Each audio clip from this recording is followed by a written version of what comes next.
What is up, my fellow pigs, piglets, piggers? I probably shouldn't be calling you those things.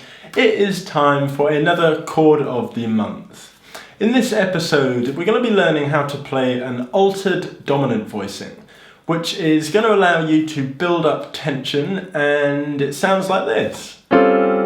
It's a really cool one because it's quite easy to play different variations of it and inversions all over the piano without having to think about it too much.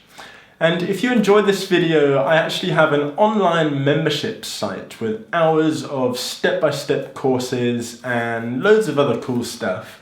And you can find that at PianoPig.com. So let's get on with it.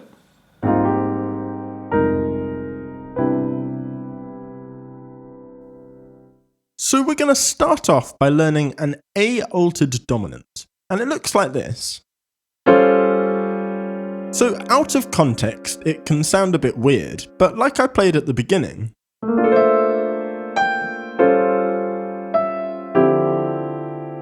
it creates a really nice sounding tension, which we can then release. So how do we play the chord? Well, in our left hand, we've just got the 7th and 3rd of A. In dominant chords, you normally always want to have the 3rd and 7th, because that's what gives it its quality.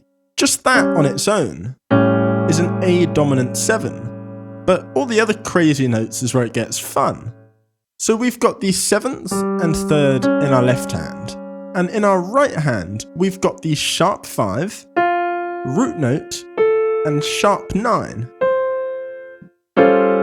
But if you try to remember it with those labels, you're not going to be able to remember it.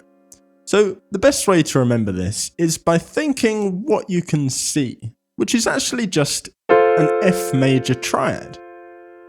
So to reconstruct this chord quickly, and using a method that can be transferred to any other key, you start by playing the 7th and 3rd in the left hand, and then in the right hand, build a major triad of the sharp 5. So the 5th of A is 1, 2, 3, 4, 5, E, sharpen it by a half step, and build a major triad from here.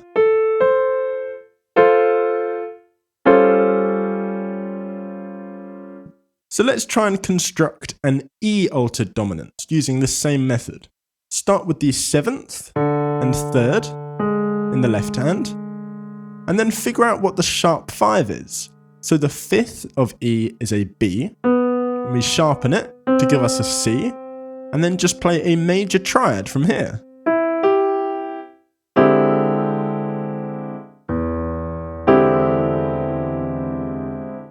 One more time in the key of G.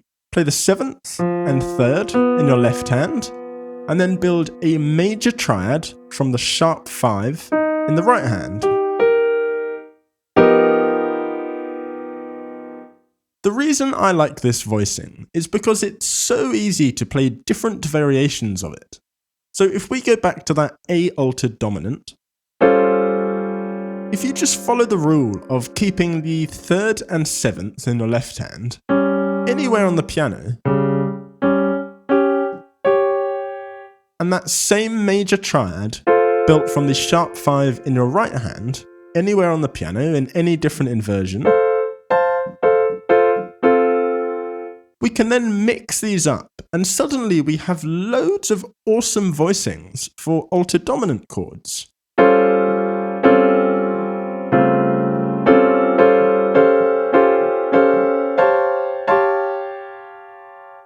So yeah, that's something to spend some serious time with, and it will take your dominant chords to a whole new level of awesome. I just want to finish by playing around with a few chords to show you how it can sound in context. Because when you just play it over and over again, it can start to sound a little bit grating on the old ears. So here it is in the context of a chord progression.